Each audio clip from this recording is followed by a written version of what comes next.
और जो आत्मा को नहीं जान पाते, जो शरीरों की पूजा में जीवन बर्बाद कर देते हैं, वो बार बार इस संसार में आते हैं। नाना प्रकार की योनियों में उनको जन्म लेना पड़ता है।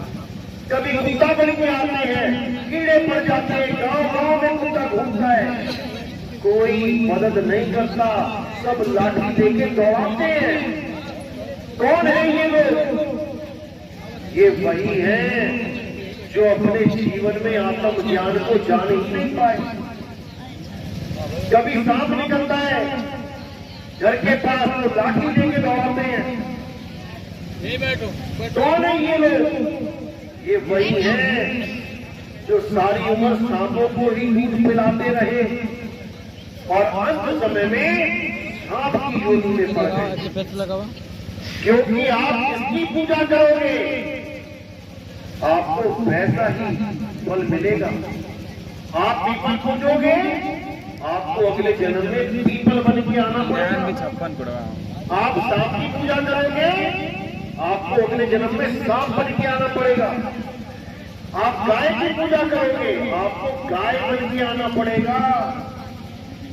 और ये अचल नियम है प्रकृति का। एक ऋषि था, सारी उम्र हरिओम हरिओम, ओम नमः शिवाय, ओम नमः शिवाय, सारे नाम जपता रहा। जपते जपते जपते जपते बूढ़ा हो गया। अब जब बूढ़ा हो गया तो उसके आश्रम में कहीं से एक हिरण का बच्चा आ गया। अब हिरण के बच्चे से उसका मोह बढ़ गया। खूब खिलाए, खूब पिलाए, टहलाए, बड़ा अच्छा लगे। इतना मोह बढ़ गया कि सुबह शाम दिन रात हिरण के बच्चे को ही याद कर रहा है। अब एक दिन बैठा भजन कर रहा था, इतने में मृत्यु आ गई। यमदूत सामने खड़े हो गए आगे, चल भाई। अब वो फिर यही सोच रहा है कि हिरण के बच्चे का क्या होगा, कहीं उसको शेर चीता ना खा जाए। हालांकि वो अच्छी बात सोच रहा है, किसी का भला सोच रहा है, लेकिन ये सोचना ही उसके पतन का कारण बन गया। हिरण के बारे में सोचता सोचता उसने प्राण त्याग कर दिए और उसको वापस इस दुनिया में हिरण बन के आना पड़ गया। अब भाग रहा है शेरों के आगे और रो रहा है, उस समय को धिक्कार रहा है कि मैंने किसके लिए अपना जितना प्यार था, प्रेम था, उड़ेल दिया। मैंने किसके विचार में ये त्याग किया थे। इसी प्रकार जिसका भी हम विचार करते हैं, जिसको भी हम पूजनीय मानते हैं, जिसकी भी हम पूजा करते हैं, अंत समय में हमें वही रूप धारण करना पड़ता है। तुलसी की पूजा करोगे, जल चढ़ाओगे, तो तुम्हारे ध्यान में तुलसी ही रहेगी। सुबह उठते ही अपने आप दिमाग में आ जाएगा तुलसी को जल चढ़ाना है। और अगर वही तुम्हारी मृत्यु का समय हुआ और तुमने याद कर दिया कि तुलसी को जल चढ़ाना है, तो तुम्हें तुलसी का पेड़ बनना पड़ जाएगा।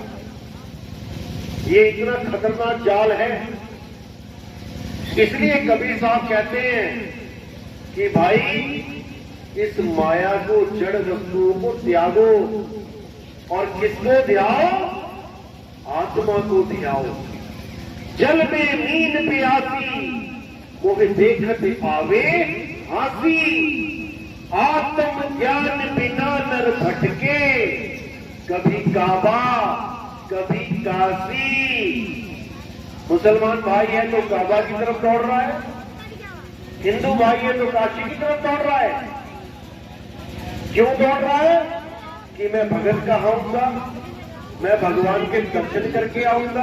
और कबीर साहब की नजरों में क्या है? वो कह रहे हैं भटके, कि तुम भगवान के पास नहीं जा रहे हो, बल्कि तुम भटक जा रहे हो। तुम भटक गए। वो भगवान अल्लाह वाहिगुरु गॉड कहीं बाहर नहीं है, वो तुम्हारे पास है। वो को कहां ढूंढे रे बंदे, मैं तो तेरे पास में। ना मंदिर में, ना मस्जिद में, ना काबे कैलाश में, ना मैं जप में, ना मैं तप में, ना एकांत निवास में। खोजी होए मिल जाऊं एक पल की तलाश में, और कहे कबीर सुनो भाई साधो, मैं तो हूं विश्वास में। विश्वास में परमात्मा है। अब कोई कहे मैं तो पत्थर पे विश्वास करके बैठा हूं कि पत्थर में भगवान है, तो वो विश्वास नहीं है, वो अंधविश्वास है। विश्वास उसको कहते हैं जब मैं परख लेता हूं। जैसे किसी का कोई नौकर है, उसने उसको 10 लाख रुपए दे दिए दुकान पे कि जा बेटा बैंक में जमा करके आ। अब तो दूसरा आदमी बैठा है वहां पे, वो क्या बोल रहा है, अरे भाई 10 लाख रुपए दे दिए तूने इसको, लेके भाग जाए। तब बंदा क्या बोल रहा है, नहीं नहीं नहीं नहीं, मुझे इसमें पूरा विश्वास है। ये विश्वास कैसे हुआ, परख करने के बाद। पहले उसने 1000 का नोट दिया, बेटा इसको जमा कराना, वो जमा करके आ गया। फिर उसको 10,000 रुपए दिए, बेटा 10,000 रुपए जमा कराना, वो जाके फिर जमा करके आ गया। फिर उसको 50,000 दिए, लाख रुपए दिया, 70,000 दिया, 2 लाख रुपए दिए, हर बार वो जमा करके आ रहा है। अब उसने उसको परख लिया कि ये बंदा बिल्कुल जेन्युइन बंदा है, ये बंदा विश्वास पात्र है। अब वो उसको 10 लाख भी दे रहा है, तब भी उसको कोई दिक्कत नहीं है, क्योंकि परख लिया। लेकिन क्या तुमने परखा कि जिस भगवान की तुम पूजा कर रहे हो वो मुझे बचा सकता है कि नहीं? कैसे परखेंगे? कोई भी किसी भी भगवान की पूजा करता है, चाहे मानो कबीरपंथी कबीर साहब की मूर्ति की पूजा करते हैं। कबीर साहब ने बिल्कुल मना किया मूर्ति पूजा करने को। पाथर पूजे हरि मिले तो मैं पूजूं पहाड़, और वासे ये चाटी भली जो पीस खाए संसार। कबीर साहब कहते हैं पत्थर पूछ के परमात्मा नहीं मिल सकता, क्योंकि पत्थर जड़ है, पत्थर किसी का कल्याण नहीं कर सकता। कबीर साहब की मूर्ति बना ली पत्थर की कबीरपंथियों ने, अब उसकी पूजा कर रहे हैं भगवान मान के। तो मैंने ये बोला, मैंने कहा उस मूर्ति को तुम एक बार टेढ़ा कर दो, लेटा दो, और मूर्ति के आगे सारे भगत खड़े हो जाओ और बोलो कि भगवान जिस दिन तुम अपने आप सीधे हो गए उस दिन से मैं तुम्हारी पूजा करूंगा। तो कब होगी मूर्ति सीधी?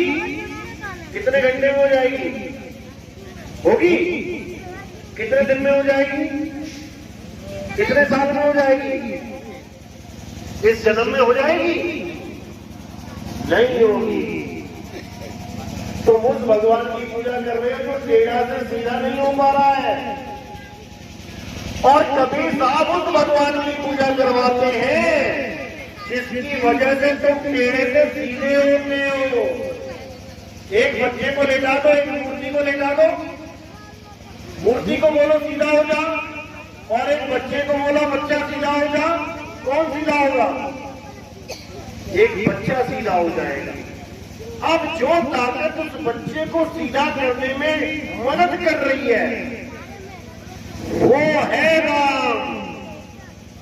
वो मूर्ति राम नहीं है जो टेढ़ी से सीधा भी नहीं हो पाई। तभी तो मंदिर लूट लिए जाते हैं। तुम्हारे सामने कोई चोर लूट सकता है तुम्हारे घर को? चोर भी ये देखेगा कि घर वाला घर में ना हो, बाहर ताला लगा हो, तब जाके वो कहीं से खिड़की में से घुसेगा। लेकिन जितने मंदिर लूटे गए भगवान सामने खड़े थे, भगवान सामने खड़े थे, भगवान के सामने ही लूट लिया गया मंदिर। अब बताओ, और अगर तुम वहां खड़े होते, तुम मंदिर में खड़े हो, कोई गल्ला निकाल के लेके जा रहा है, तुम जाने दोगे क्या? नहीं जाने दोगे। तो भगवान कहाँ है? मूर्ति में या तुम्हारे अंदर? तुम्हारे अंदर है। मुझ में राम, तुझ में राम, सब में राम समाया, सबसे कर लो प्रेम जगत में, कोई नहीं पराया।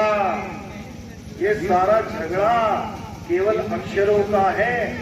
मुसलमान कह रहा है मैं तो अल्लाहू अकबर बोलूंगा, हिंदू कह रहा है मैं तो राम राम बोलूंगा, सिख कह रहा है मैं तो वाहिगुरु वाहिगुरु जपूंगा, और ईसाई कह रहा है मैं गॉड गॉड करूंगा। झगड़ा केवल नामों का है और ये झगड़ा कभी शांत हो ही नहीं सकता। कितने साल हो गए, कितने हजार साल हो गए, आज तक हिंदू मुसलमान सिख ईसाई एक नहीं हो पाए। क्यों नहीं हो पाए? क्योंकि ये सारे अक्षरों के पीछे लगे हुए हैं। अक्षरों को छोड़ो और आत्मा को जानो, आत्म ज्ञान को जानो। किसके पास आत्मा नहीं है? आप लोग यहां आए हो, आत्मा साथ लेके आए हो ना, घर तो नहीं छोड़ा है। सब अपनी अपनी आत्मा लेके आए हो, लेकिन किसी को आत्मा का ज्ञान ही नहीं है। हिंदू के पास भी आत्मा है, मुसलमान के पास भी आत्मा है, सिख के पास भी आत्मा है और ईसाई के पास भी आत्मा है, लेकिन चारों को उस आत्मा का ज्ञान ही नहीं है।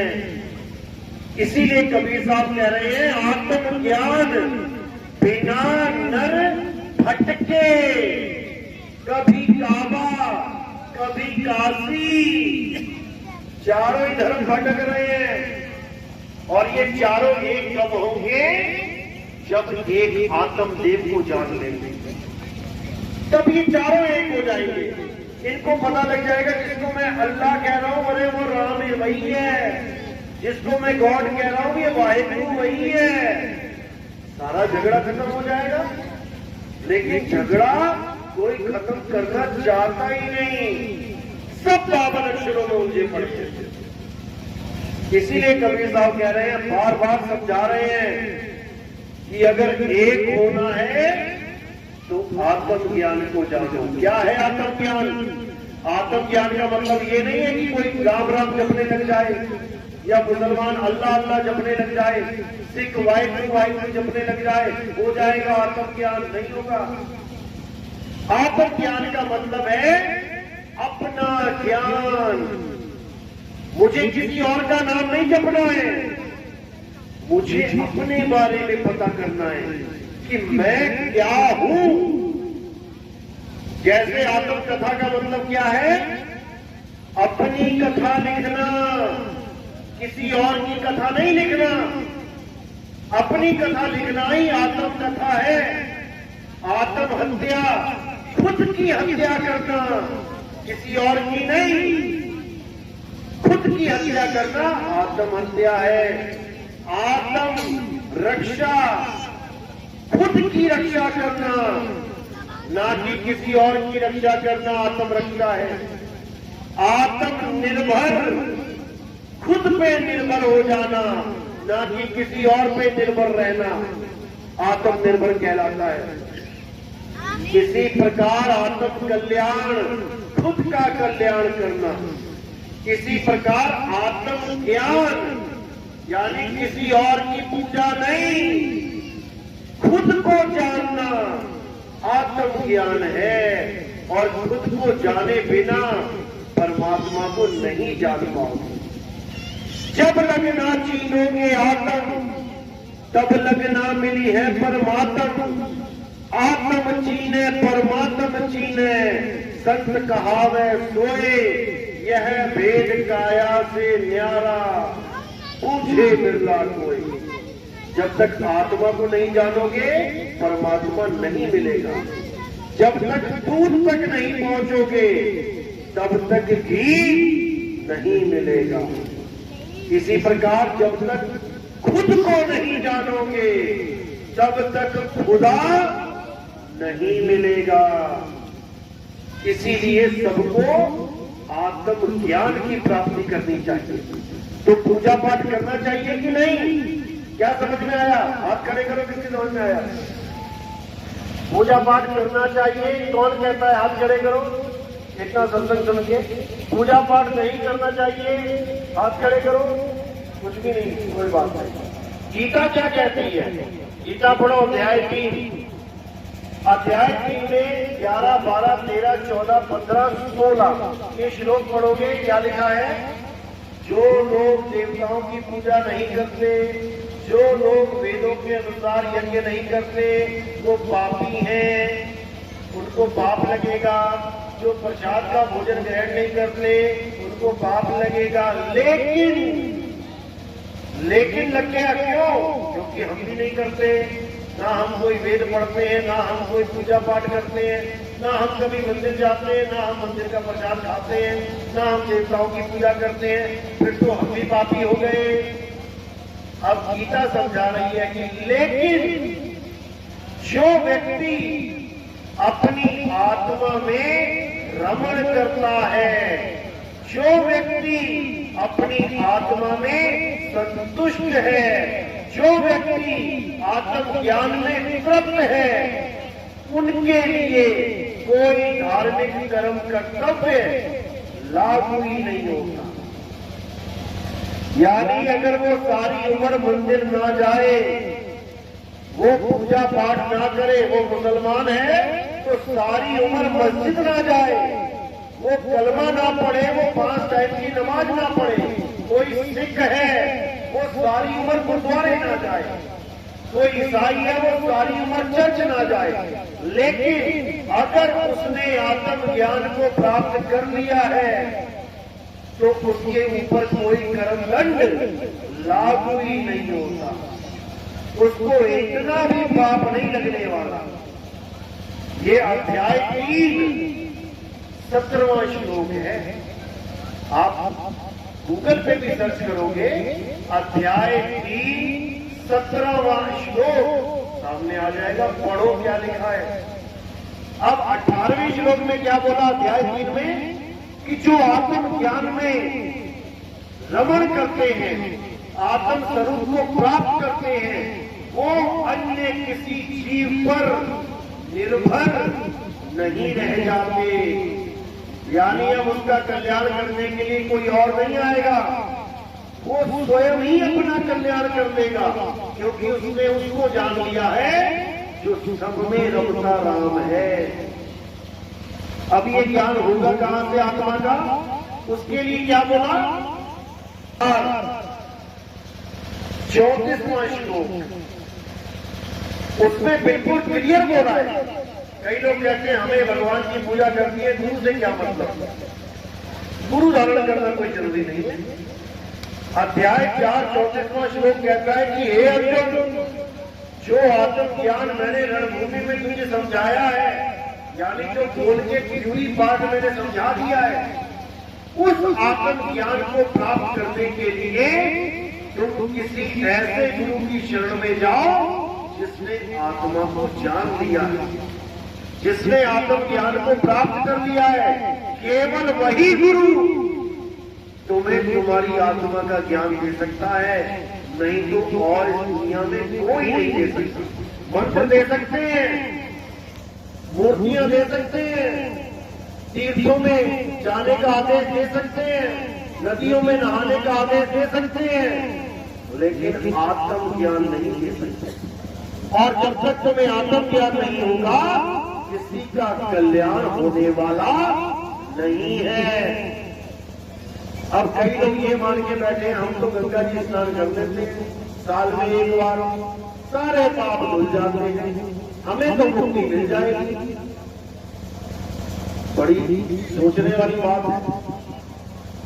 अब एक चोर था, उसने क्या किया? चोरी करी, सीसीटीवी कैमरा में आ गया, चोरी करके गया घर, दौड़ के गया गंगा जी में नहा के आ गया। अब सीसीटीवी कैमरा में आ गया तो पकड़ा गया। अब जज के सामने खड़ा, जज पंडित जी है, जज मिश्रा जी है। अब वो जज के सामने कह रहा है कि महाराज मैं तो गंगा स्नान करके आया हूं, मेरे तो सारे कर्म फल धुल गए हैं, सारे पाप मेरे धुल गए हैं, मुझे सजा नहीं हो सकती। होगी कि नहीं होगी? कोई बंदा कत्ल करके और गंगा में डुबकी मार के जज के सामने बोले कि मैं तो गंगा जी में स्नान करके आ गया, मेरा तो पाप कट गया, सजा होगी कि नहीं होगी? होगी। तो फिर गंगा ने कहां पाप काटा? अगर पाप काट दिया होगा उसमें सजा होने का मतलब ही नहीं है। अरे तुम्हारे बाप छोड़ो, जो गंगा पुत्र भीष्म पितामह है, गंगा जी के अपने पुत्र, जब उनको तीरों से छेद के लेटा दिया गया, तब क्या हुआ? तब भीष्म पितामह ने अपने 100 जन्म याद किए। 100 जन्म तक एक भी पाप नहीं किया था उन्होंने। बड़ी चिंता में पड़ गए, हैरानी में कि ये मुझे कौन से कर्मों का फल मिल रहा है। 100 जन्म तक मैंने एक चीटी तक नहीं मारी। तब कृष्ण जी को याद किया। जब कृष्ण जी आए तो उन्होंने बोला कि ये कौन से कर्म का फल मिल रहा है मुझे। तब उन्होंने कहा कि भाई तू 100 जन्म देख रहा है, 101वां जन्म देख। जब तू एक राजा था, रथ में जा रहा था, सामने से एक सांप गुजरा।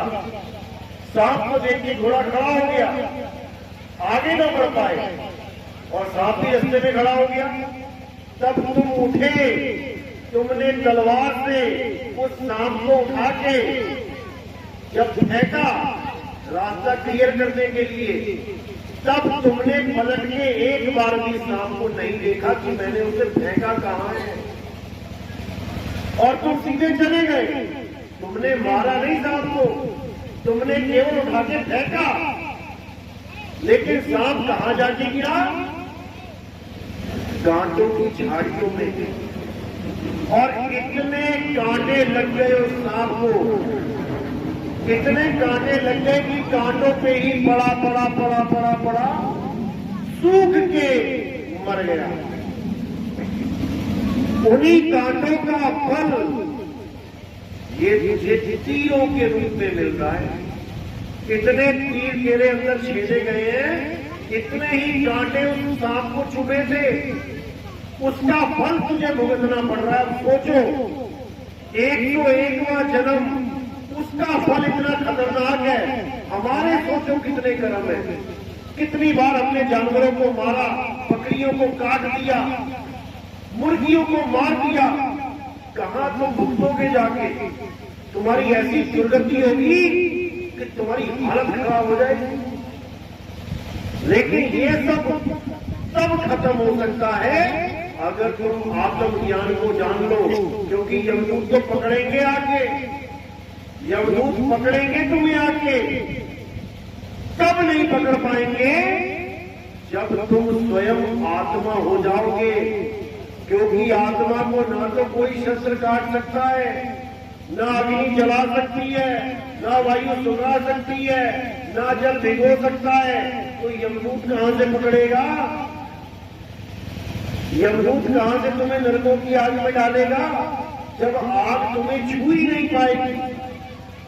बस तुमने ये फार्मूला अपनाना है। शरीर छोड़ने से पहले आत्मा का ज्ञान प्राप्त कर देना है। और आत्मा तुम ऑलरेडी हो। मारे इसलिए जा रहे हो क्योंकि अपने आप को शरीर मान बैठे हो। मैं आदमी, मैं औरत, मैं बच्चा, मैं बूढ़ा। अरे तुम आदमी, औरत, बच्चा, बूढ़ा नहीं हो, तुम आत्मा हो।